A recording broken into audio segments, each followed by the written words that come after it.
ബൈബിളിൽ പറയുന്നു, whatever your hand finds to do it with all your might.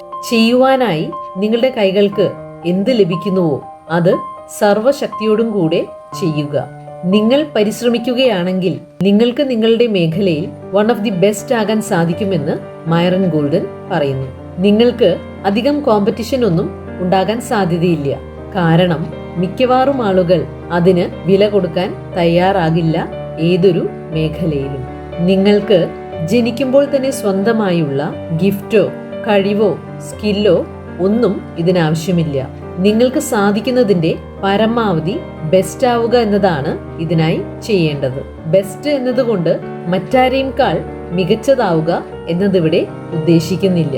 ഇതിനർത്ഥം best to your capability, നിങ്ങളുടെ കഴിവിന്റെ പരമാവധി. ഇങ്ങനെ ചെയ്യുമ്പോൾ നിങ്ങൾ നിങ്ങളെക്കാൾ വേഗതയുള്ളവരെ, നിങ്ങളെക്കാൾ നാച്ചുറൽ അഡ്വാൻറ്റേജ് ഉണ്ടായിരുന്ന, ജന്മന കഴിവുകൾ ഉണ്ടായിരുന്ന പലരെയും പിന്തള്ളും, പിന്നിലാക്കും.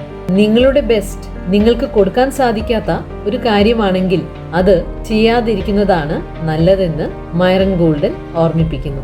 അതുകൊണ്ട് ആവറേജിൽ ഓക്കെ ആയിരിക്കുന്നതിൽ സംതൃപ്തി കണ്ടെത്താതിരിക്കുക.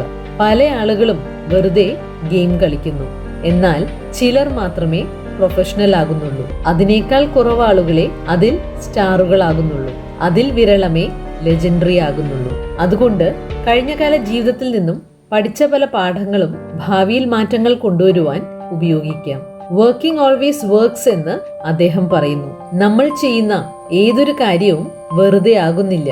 അത് ഒന്നുകിൽ നമ്മളിൽ പ്രവർത്തിക്കുന്നു, അല്ലെങ്കിൽ നമ്മൾക്കായി പ്രവർത്തിക്കുന്നു. തുടക്കത്തിൽ, അതായത് ഒരു കാര്യം ചെയ്തു തുടങ്ങുമ്പോൾ നമ്മൾ ചെയ്യുന്ന കാര്യം നമ്മളിൽ പ്രവർത്തിക്കുന്നു. അത് നമ്മൾക്കായി പ്രവർത്തിക്കാൻ യോഗ്യമായ വ്യക്തിയായി നമ്മൾ മാറുന്നത് വരെ. ആ ഒരു വ്യക്തിയായി നമ്മൾ മാറിക്കഴിഞ്ഞാൽ അത് നമ്മൾക്കായി പ്രവർത്തിക്കാൻ ആരംഭിക്കുന്നു. അതായത് നമ്മൾ ചെയ്യുന്ന കാര്യത്തിന് റിസൾട്ട് നമ്മൾ കാണാൻ ആരംഭിക്കുന്നു. അതുകൊണ്ട് നമ്മൾ ഒരു കാര്യം ചെയ്യുമ്പോൾ അത് വർക്ക് ചെയ്യുന്നില്ല എന്ന് നിരാശപ്പെടാതെ, ക്വിറ്റ് ചെയ്യാതെ അത് തുടർന്നുകൊണ്ടിരിക്കുക. കാരണം ആദ്യം അത് നമ്മളിലാണ് പ്രവർത്തിക്കുന്നത്. അപ്പോൾ അതിനെ തടയാതെ നമ്മളിൽ അതിനനുസൃതമായ മാറ്റങ്ങൾ കൊണ്ടുവരുവാൻ ശ്രമിക്കാം. കാരണം if you resist you persist. അതേ വ്യക്തിയായി നമ്മൾ തുടരും.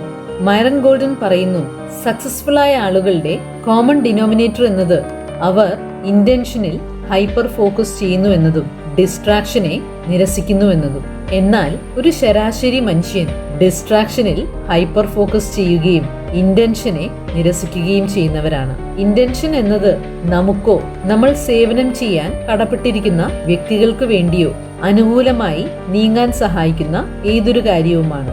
എന്നാൽ ഡിസ്ട്രാക്ഷൻ എന്നത് അതിനെതിരായ ഏതൊരു കാര്യവും.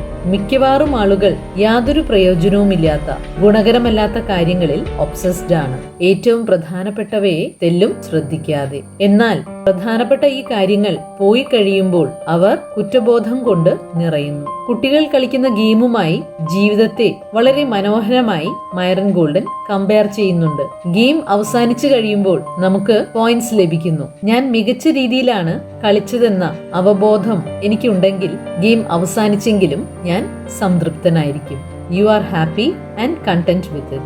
So, play the game to the best of your ability.